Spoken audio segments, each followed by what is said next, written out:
Imagine a country where terrorists control entire cities. That was Burkina Faso in 2022. But now, the military is fighting back with a new strategy. We'll show you the technology that's helping Burkina Faso reclaim its land from extremist groups. On September 26, 2022, Burkina Faso faced a terrible attack. A convoy of 207 vehicles was traveling from the capital to Djibo when Al-Qaeda terrorists ambushed them. The result was devastating.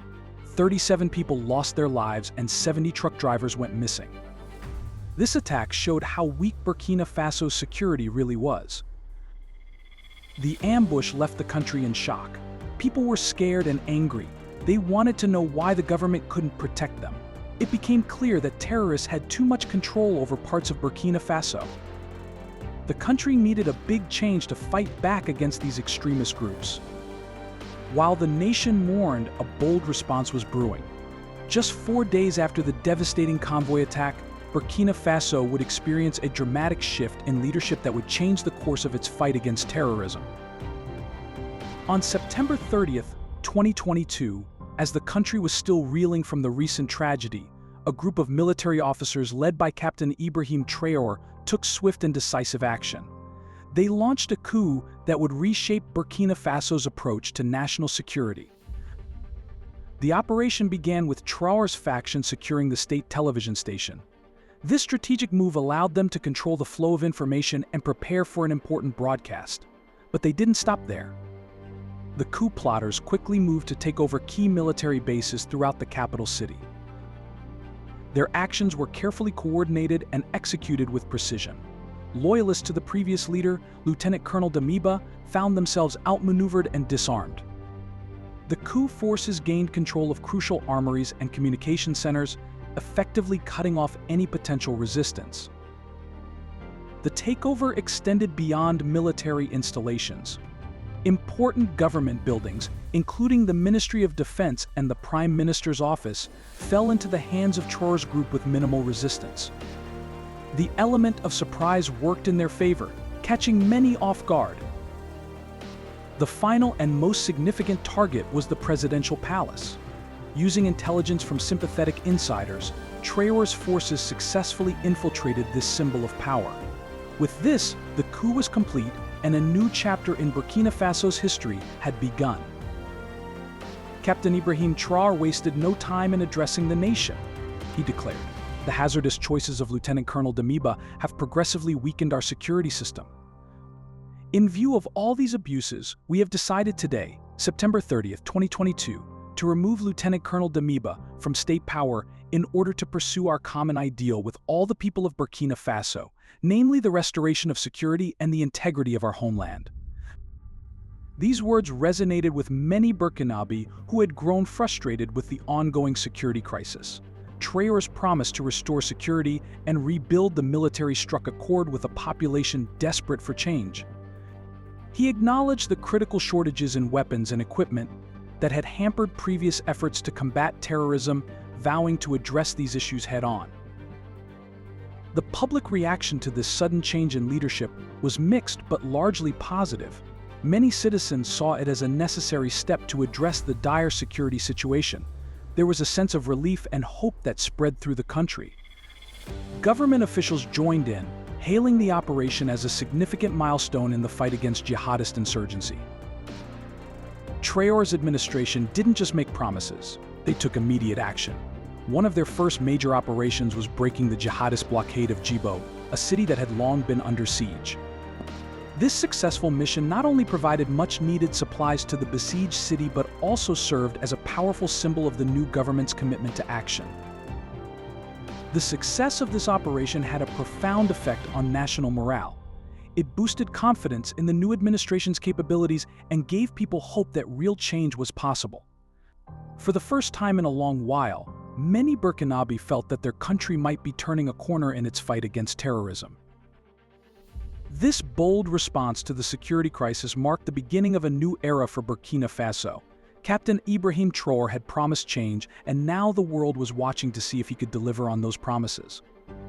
The fight against terrorism in Burkina Faso was far from over, but a new chapter had begun, one filled with renewed determination and hope for a more secure future. With the country in crisis, Captain Ibrahim Traore knew he needed more than just determination to fight back against the terrorists. He needed weapons and lots of them. But where would Burkina Faso get the firepower to take on well-armed extremist groups? The answer came from an unexpected ally halfway across the world. China stepped up to support Burkina Faso in its time of need. When Captain Traore's administration reached out for help, China responded quickly. They agreed to send several shipments of weapons and military supplies right away. This quick response from China showed just how serious the situation in Burkina Faso had become. The country needed help fast, and China was ready to provide it. But what exactly did these shipments contain? And how would they help Burkina Faso's military fight against the terrorists? The first deliveries from China arrived packed with modern weapons. Burkina Faso's soldiers received new rifles and machine guns, giving them better tools to defend their country. Along with the guns came plenty of ammunition and other important military equipment. As soon as the weapons arrived, Burkina Faso's military leaders got to work. They quickly sent the new guns and supplies to soldiers fighting on the front lines. This fast action helped boost the fighting power of Burkina Faso's army almost overnight. Before these shipments, Burkina Faso's soldiers often found themselves outgunned by terrorist groups. The extremists had better weapons, making it hard for the army to protect people and take back control of the country. But with the new weapons from China, things started to change. The modern rifles and machine guns gave Burkina Faso's soldiers a fighting chance against the terrorists. Now, when they faced off against extremist groups, they had the firepower to fight back effectively. This helped level the playing field in the ongoing battle for control of the country. One of the biggest impacts of this new equipment was seen in the fight to break the terrorist blockade of Djibo. This city had been cut off by extremist groups, leaving its people without important supplies. But with their new weapons, Burkina Faso's army was able to fight through the blockade and bring help to Djibo. This successful mission did more than just help the people of Djibo. It showed everyone in Burkina Faso that things were changing. The army was getting stronger, and they were starting to win battles against the terrorists. This gave people hope that their country could become safe again. The quick delivery of these weapons also showed how well Burkina Faso's new leaders could work with other countries. Captain Traore and his team managed to get the help they needed fast, proving they were serious about fixing the country's security problems. For the people of Burkina Faso, seeing their soldiers with new, modern weapons was a big deal. It made them feel like their country was finally fighting back against the terrorists who had caused so much fear and damage.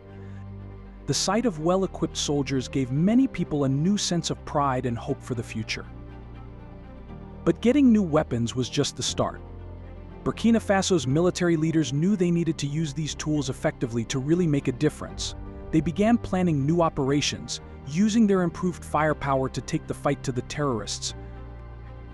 With new weapons in hand, Burkina Faso's military was ready to take on its biggest challenge yet. The city of Djibo had been under siege for 18 months, cut off from the rest of the country by terrorist groups. People there were running out of food and hope. But Captain Traore's new government had a plan to change that. On October 21st, 2022, a large group of soldiers and trucks set out from the capital. Their mission: to break through the terrorist lines and bring help to Djibo. This wasn't just about delivering supplies. It was about showing the whole country that things were changing. The road to Djibo was dangerous. In the past, terrorists had attacked many convoys on this route, but this time was different. The soldiers were ready to fight back with their new weapons. They moved carefully, always watching for any signs of trouble. As the convoy got closer to Djibo, everyone held their breath. Would they make it, or would the terrorists try to stop them? The soldiers stayed alert, ready for anything. Finally, after a long and tense journey, the convoy reached Djibo. The sight that greeted them was both heartbreaking and hopeful. Thousands of people lined the streets waiting for help to arrive. Many looked tired and hungry after months of shortages.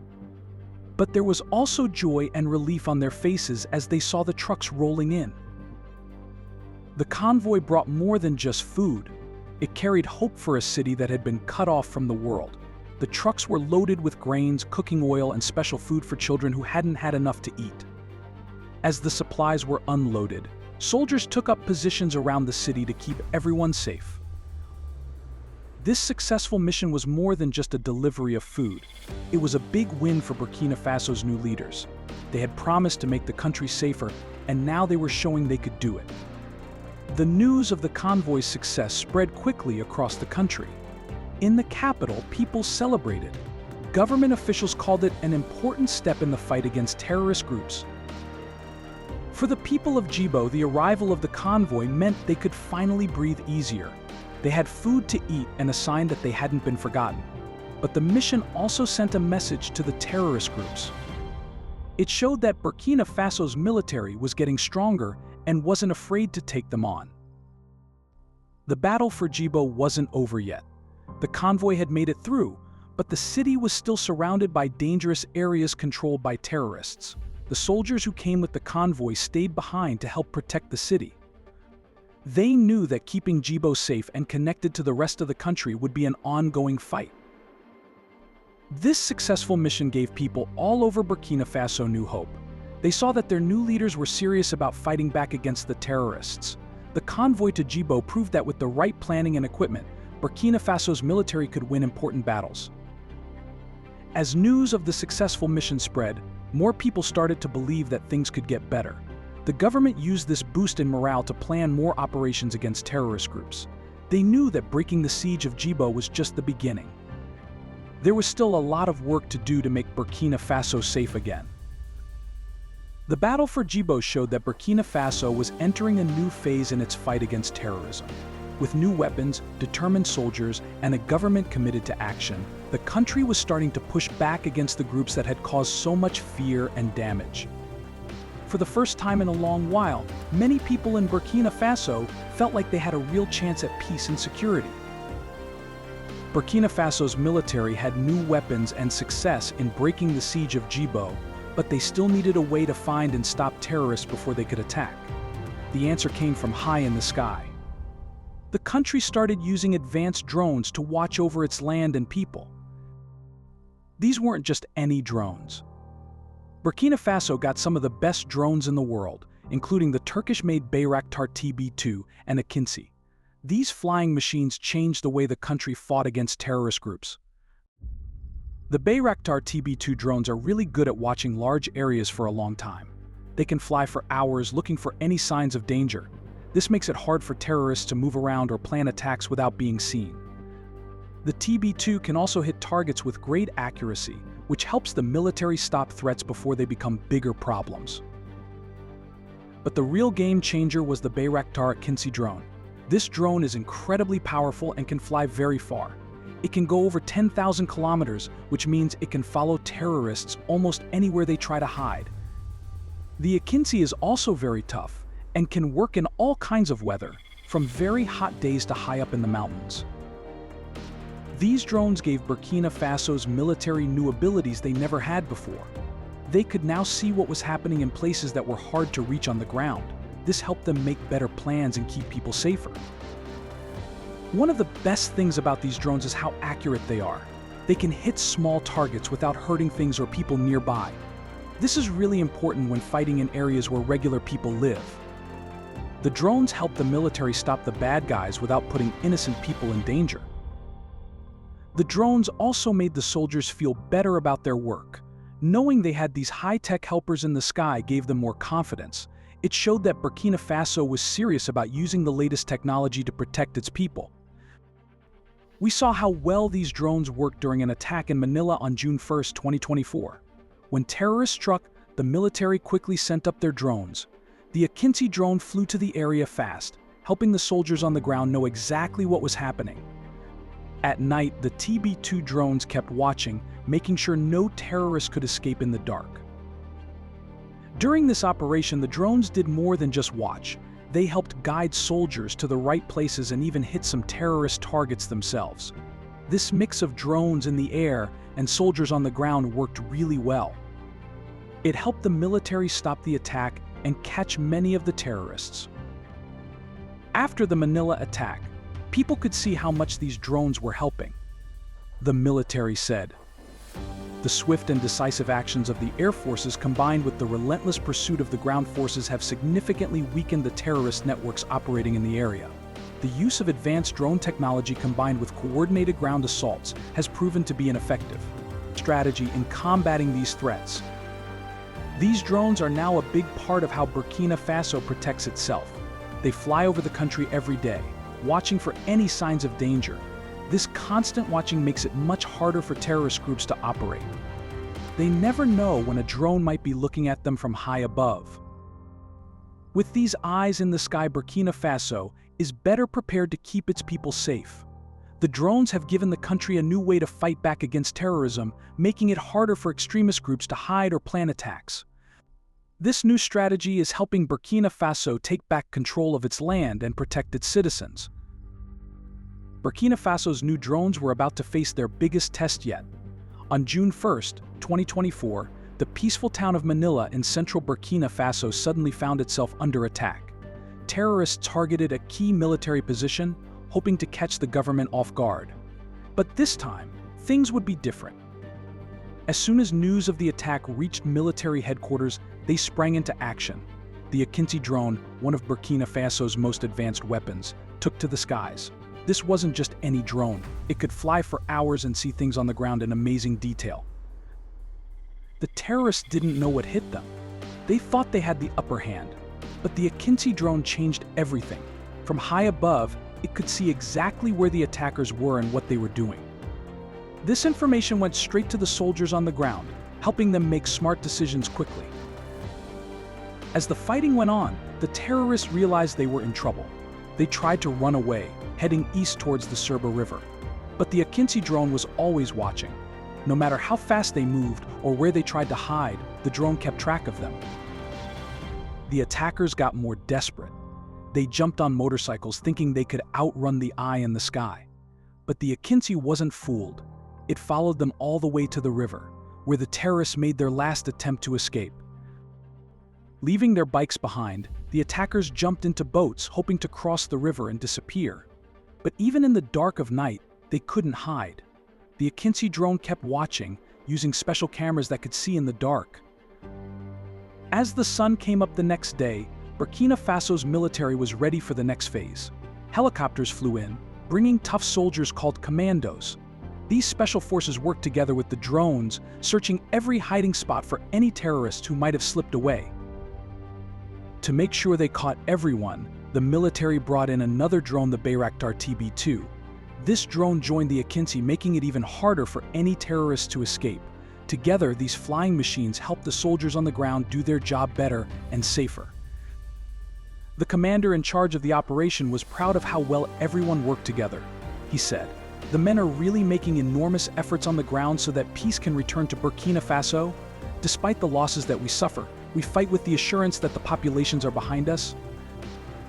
This attack in Manila showed how much Burkina Faso's military had changed. Before, they struggled to protect people from terrorists. But now, with new technology like these drones, they could respond quickly and effectively to threats. The drones did more than just help during the fight. They also made it safer for the soldiers on the ground. By seeing where the dangers were, the military could make smart plans that kept more of their people safe while still stopping the bad guys. What happened in Manila was a big deal for Burkina Faso. It showed that the country's new strategy for fighting terrorism was working. The mix of high-tech drones in the sky and brave soldiers on the ground proved to be a winning combination. For the people of Burkina Faso, this successful operation brought hope. It showed that their country was getting stronger and better at protecting them.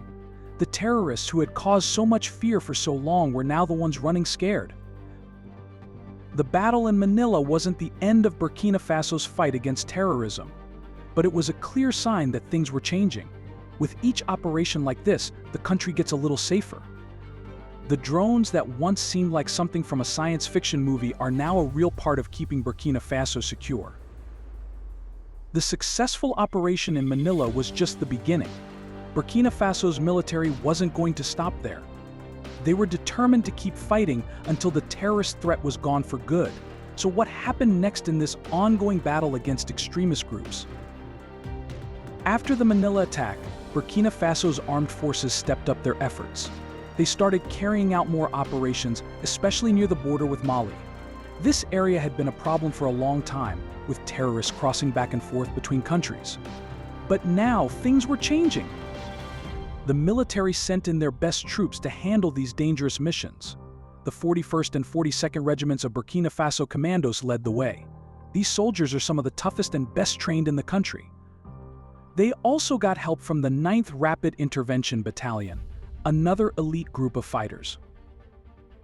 These brave soldiers didn't just push the terrorists back. They also took away their weapons and tools.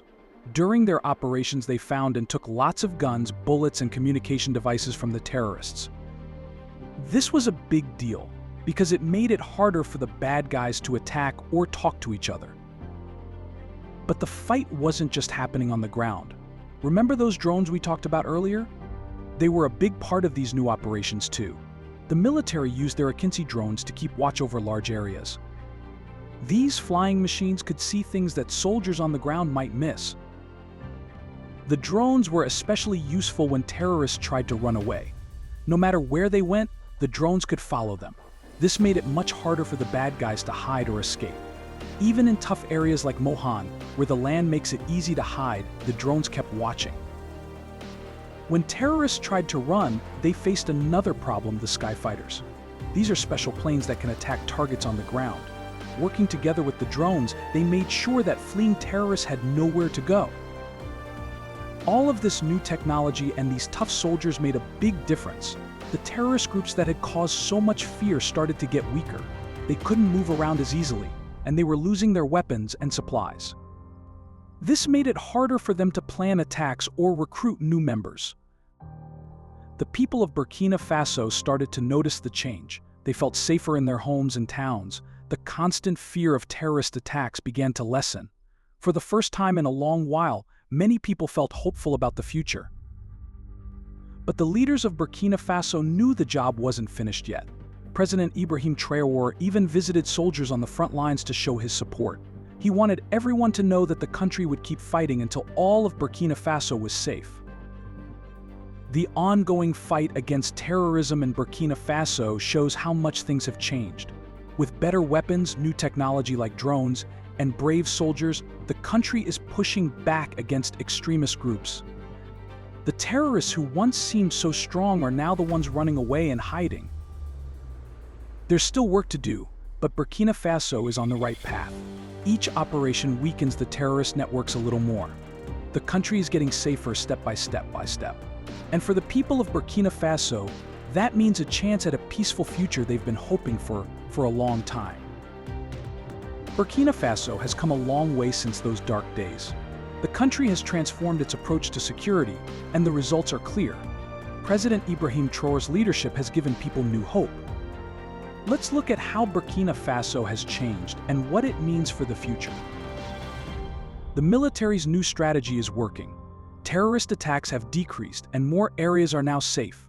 People can go about their daily lives without constant fear.